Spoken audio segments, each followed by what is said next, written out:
Welcome to the Putting Couch. I'm Jim Grunberg, along with Ted Galena, our in-house PGA Tour instructor. And today we're going back to Pat O'Brien, who is really the dean of all SeeMore instructors. Pat O'Brien, is our regular listeners know, was really close with Payne Stewart and used what he'd learned in his sort of year with Payne Stewart to bring some great ideas about putting to Zach Johnson, Vaughn Taylor, and many, many other players at all levels. So, Pat, it's great to have you on the Putting Couch. This is episode 47, and I mean, these are all evergreen episodes, so our listeners can go back at any point in time, and we'll categorize these episodes for you. There's an entire series of sort of instruction with Pat O'Brien, and there's some other things, but I think it seems like a good time to go back to sort of first things first. And SeeMore still has a little training aid called the triangulator, which, Pat, you used 15, 16, 17 years ago when you were bringing along, some sort of mini tour players to the big leagues and on to winning major championships. And you've always told us that you really wanted to always start every conversation about putting with a triangulator. And it's a little square, it's a little triangular plastic piece with a string, and it can be used in so many different ways. Any visit to a PGA Tour event, you'll find players using the triangulator and other sort of training aids that have come along since then. But Pat, why is it so important up front to work with any type of player that you're going to give putting instruction to and use that triangulator? The triangulator is, I always called it the poor man's laser. Like it's going to show you where you're aiming, good or bad.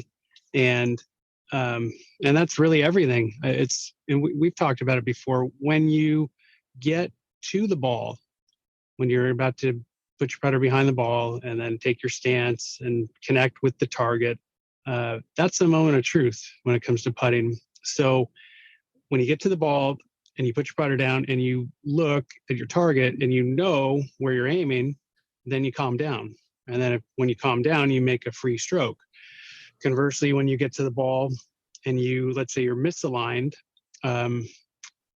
you know that too. Maybe you're not conscious of it, but subconsciously you're aware of that. And so you're going to be a little more uptight, and you're going to have to make a mid-stroke correction somehow to try to start that ball on line.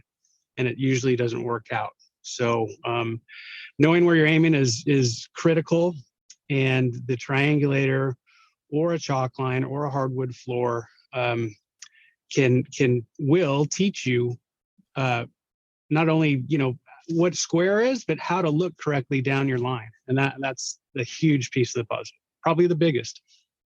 PLB, again, welcome to season 3 of the Putting Couch. Can't believe we're already on season 3, and always glad to have you a part of our team. You go through the process of with your students. How much do you practice aim? Do you start them on a straight 10-foot line, on a left to right break, or how does that work? Or is it just the first 2 or 3 feet getting the ball online? And Ted, I would say since you both teach, I'd love both your responses to this. But when you actually do, bring a client over or a tour player at a tour event, and you bring up the idea of aim, I mean, where do they usually end up, Pat? So, the reason the triangulator is so important, I assume, is because most people don't know exactly how they aim, or are they off consistently? Or in other words, is everybody either they're aiming left or they're aiming right of where they thought, or are people just all over the board? Okay. Yeah. Great questions. Teddy, you can relate to this. Sometimes, like, let's say you're working with a higher level player to get their attention, you would, you're always going to watch somebody putt some and just see what's going on, see the stroke setup and alignment. And then, you start having a conversation. So you want to get somebody's attention, and you can see just by looking at them that they're misaligned. Then you just have them set up, go through the full routine. And then you take the putt, you put the triangulator, line it up against the putter, and you fasten it into the ground, you pull the string out, and you show them where they're aiming. And then if it's off, you've got their attention. They're, what? That, no way. And then they step behind it and they look down. Oh man, that's crazy. Well, why? And then you can start to make the corrections. So that's one way to use the triangulator if you're working with somebody.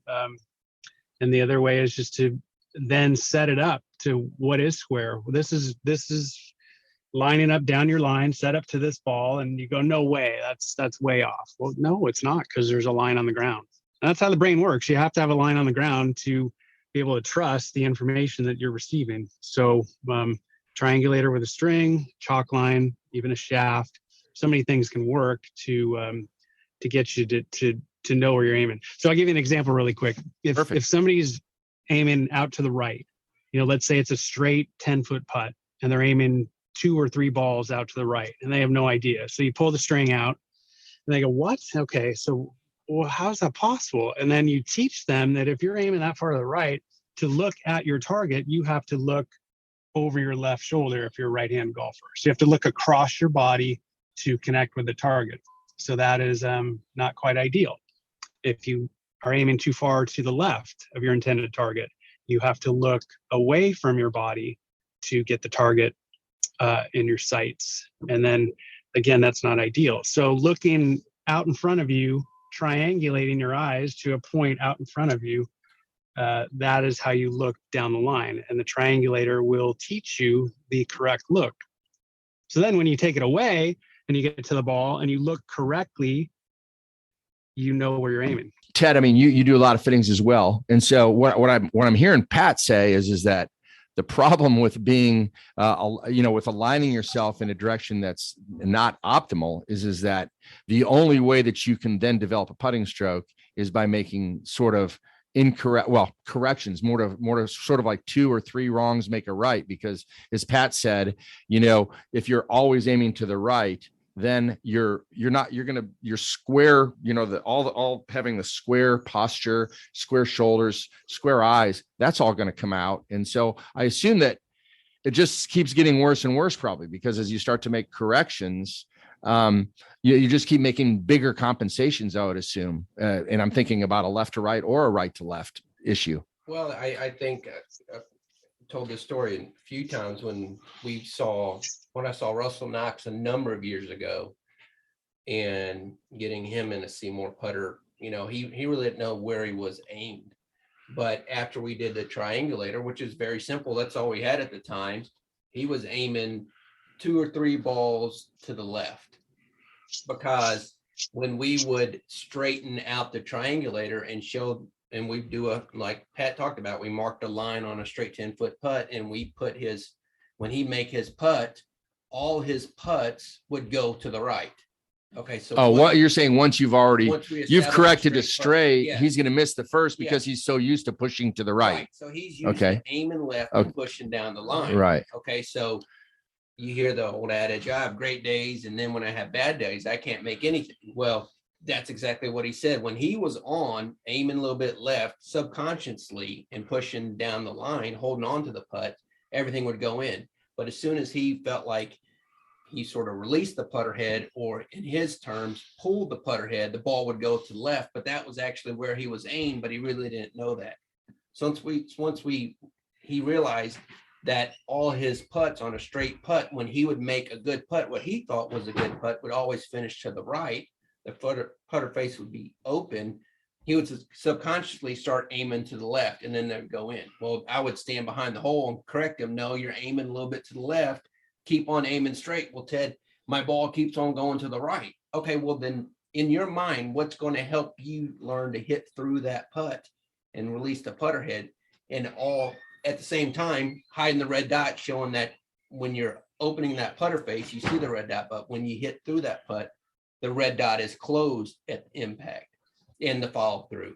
So once he got comfortable with his alignment and learning what hitting through that putt was, or releasing that putter head, that's when he said the hole looked like a manhole cover. So he had to trust what that straight putt was and then keep on making putts over and over again. And he was able, as what SeeMore does, able to make that repeatable stroke because the red dot allows him to do that. So Pat, I think I've heard you sort of say the same thing, that the benefit of having knowing what straight is and being able to aim straight is, even while originally you're going to be missing putts because you've been making compensations, that you can then show the golfer how to let the putter sort of do the work and to get that natural release. You have to, you can release your grip pressure, everything else about the putt can be a more relaxed and more repeatable when you're not forcing it. Is that what I'm hearing?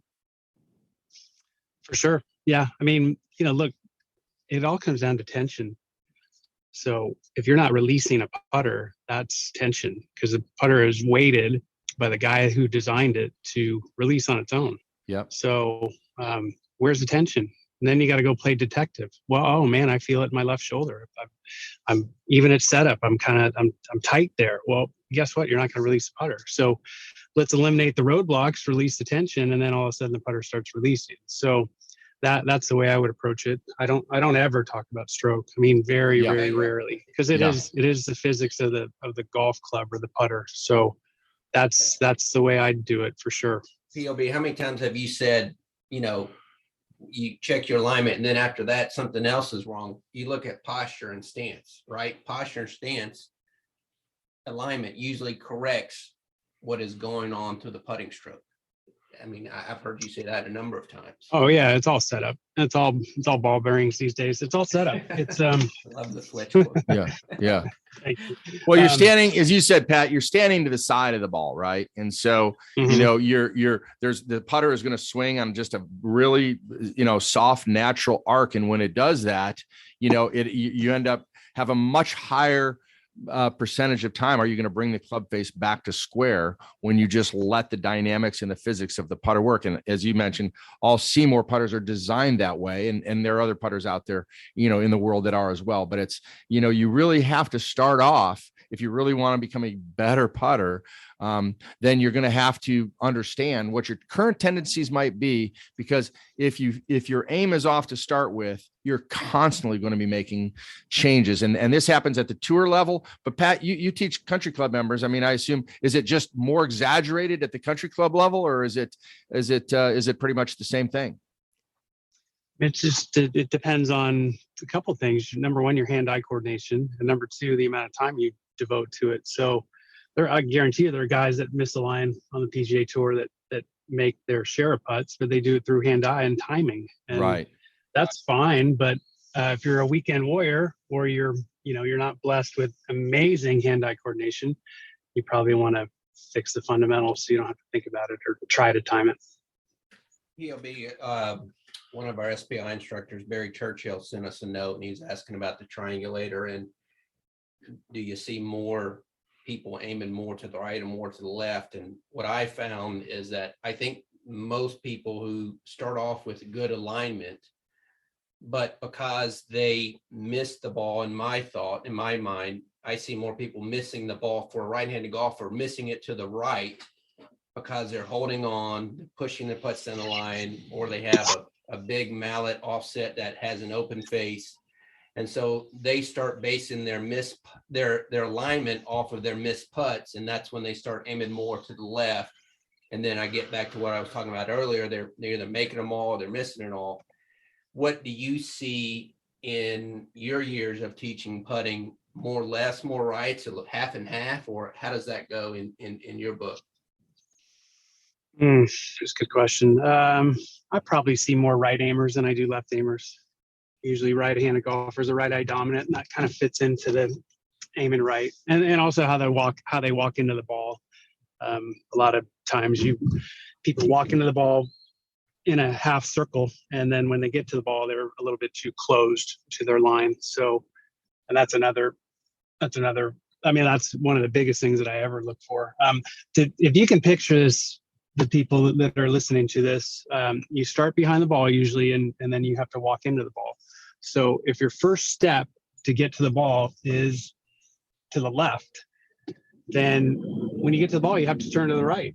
So you're making a half circle, if you can visualize that.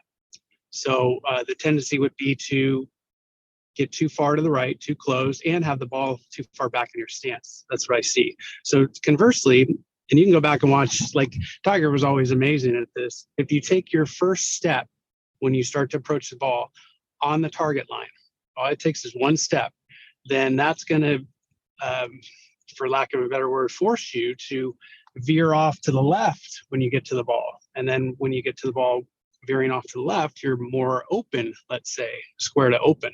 And you can certainly see a lot more from that perspective than if you're closed and having to look over your shoulder. So I just watch the first step. I think I correct people on that every day.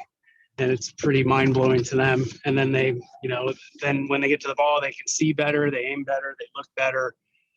Remember, your left eye goes to your right brain. So your left eye is your window to your creative brain. And that's where all the magic is, in your creative brain. There is no magic in your left brain, your analytical brain, your ego brain. So putting really is an art, and walking into the ball, I think, matters a bunch. And then when you get to the ball, looking down your line correctly matters a bunch. And then you can paint a picture. And when you can paint a picture, your hands and eyes are talking to each other, and they know what to do. Your hands know what to do. And you're less tense, you relax, and you let it flow, and it all works out. So that's how you get to the picture. That's how you get to the magic, is you master the fundamentals, and that requires your left brain, putting a line down, using a triangulator, things like that. But the reward is you get to make putting an art. You can just see it and feel it and get the heck out of the way. Sort of like, I know we talk about free throw shooting a lot, which is, the highest percentage shot, in basketball, even more so than a layup, because the athlete sort of can control all of their circumstances, and you can, as long as you're practicing the right things, you get it down to where you don't have to really ever think about the technicals or the fundamentals, because you've just made that second nature. And that's, it seems like, I know Zach Johnson, one of your longtime students, has talked about the fact that what he loved about building the routine is that he got so good at it that beyond that, he never had to worry about, his stroke or his setup. He just knew it was going to be right. So he could always, then go to the art side, as you said, go to the creative side and try to see the putt, and, try to see the speed and try to see the line and be creative. So I know that, again, when you start with fundamentals, what you do is, it sounds like you then later on free yourself up so that you don't get caught up in fundamentals, but you can, really move to the more creative side of things. Yeah. There's a time and place for fundamentals. Yeah.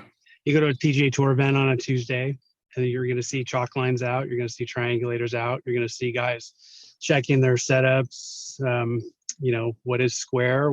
How am I feeling this week? And then once they calibrate that, what is square looking down, and how to look at the target correctly, then off they go. So that's kind of like the grind day. And then, then it becomes an art for some of them. I think some of them just win or play well despite their putting. But, again, they're world-class athletes with hand-eye coordination and a lot of time to devote to practicing. So I'll correct down one thing, Jimmy. You don't try to see anything, you allow yourself to see it. Got it. That's kind of a big deal for people. Okay. Why do people change on Sundays on the PGA Tour? It's their swings don't change, their putting doesn't change. They change, less and less these days, because guys are so good and they believe it. But when it's time to read a putt, do you squint your eyes and put your hands, cover your eyes and squint and try to see what's going on with it and really try, and this matters so much? Or do you soften up your eyes and relax your jaw and let the read come to you? So it's a mindset. Yep. So set the tone early. Just relax, soften your eyes, relax your jaw, let the read come to you. And then with the fundamentals that are backing you up, the picture comes to you, and then off you go. And that's about as high level as you can get it. And that's what you're aspiring to get to achieve.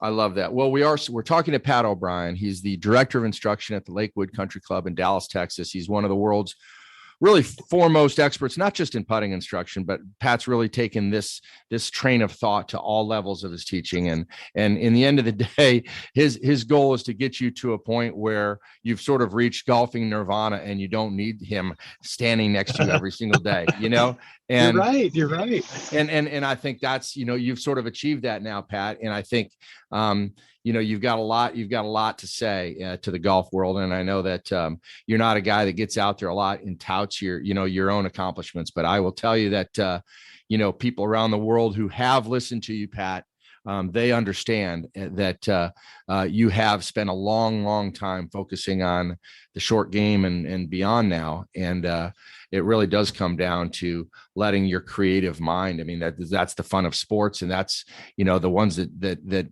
tend to get the job done in the end are ones that are, as you said, they're not trying. It's just happening, and you let it happen.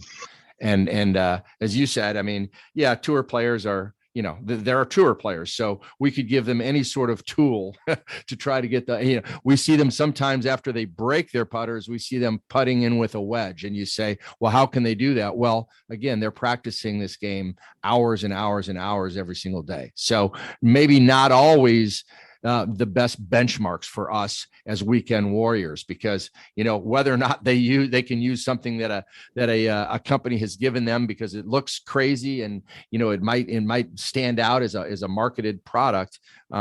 It's not really, that doesn't mean that's for the golfer that just wants to get better. There's a lot of other ways to do it, and I think we've just learned an awful lot of it from you, Pat.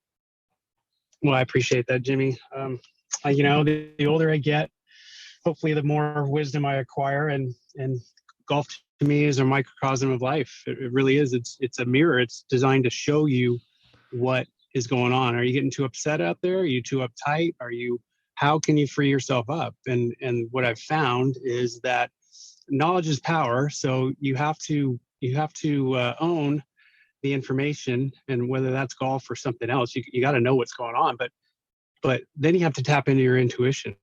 And that's what life's all about. There's so much out there these days, especially that you don't know what's right and what's not, and what's true and what's not, but your intuition knows. So when you can access your right brain, when you can breathe and calm down and get into your heart and quiet your mind, that's where the information is. That's where the magic is. So golf is a great way to train that. So breathing, calming down, positive reinforcement, that's what life is all about to me. Well, that's awesome. And I think the other thing is, it goes without saying, but as putting is 40% of the game for most golfers. I mean, the great thing about what we've learned today is that, there's some things you can go out and do, to get to the next level in putting. And once that happens, the putting part of the game becomes much more enjoyable, right? I mean, it's just like anything else. It can unlock the creative side, maybe more so. I mean, again, I'll use Zach Johnson as an example. Again, he told me one time that, he considered putting to be the most athletic part of his golf game because it allowed him to use his creativity and his athleticism. And so, does that mean on Tuesday that he didn't go out and do his drills? No, he did that so that the rest of the week he could sort of open up and unlock those things that you had helped him to create in his own brain. And so, I think, putting should be fun, right? I mean, you spend an awful lot of time of your day golfing on the putting greens. And again, the thing that we love right now is that there is starting to be more focus on, hey, why shouldn't I get just as excited about putting as I do about hitting a ball a long way in the drive, down the fairway? I mean, anybody that just, watches any one of the major championships, I mean, it's on and around the greens. So, putting couch, that's what we're here for. Unlock the creativity and help you develop a game, a putting game that is going to make the game more fun. And it's going to help you shoot lower scores. So, Pat, we look forward to having you on again onto the putting couch as a guy that we just think the world of. And again, our listeners, we are going to ask them to Ted, how can they get a hold of us? And we'll send them a triangulator. Yeah. For those who are listening out there, feel free to go hit up one of our social media channels, Twitter, Instagram, or Facebook, and, retweet posts that you've heard this. And copy us or tag us at SeeMore Putters, and we're more than happy to follow up with the DM and send them a no charge triangulator, small shipping and handling charge, but we'll be happy to send you one or two triangulators to help with that alignment, as you heard from Pat O'Brien. Yeah. That's a huge key to start making putts. Yeah. Is knowing where you're aiming. And I know we do have a lot of fitters and instructors around the world that religiously do listen to the Putting Couch and love hearing Pat O'Brien's insights. So reach out, as an instructor or a fitter, reach out as well, and we'll help get you the tools that the great Pat O'Brien starts his putter fittings with. So Pat, we'll talk to you soon. And it's been a pleasure having you on the Putting Couch. Thank you for having me, guys. Great to talk to you. And take care. We'll talk soon. Thanks.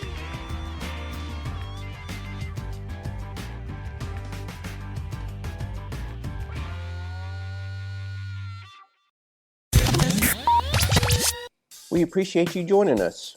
If you haven't subscribed to the show, make sure you do wherever you're listening. Be sure to leave a rating and review because that's how we get the Putting Couch podcast content in front of more people. Also, take a screenshot and share it on social media and tag us at SeeMore Putters or hashtag Team SeeMore.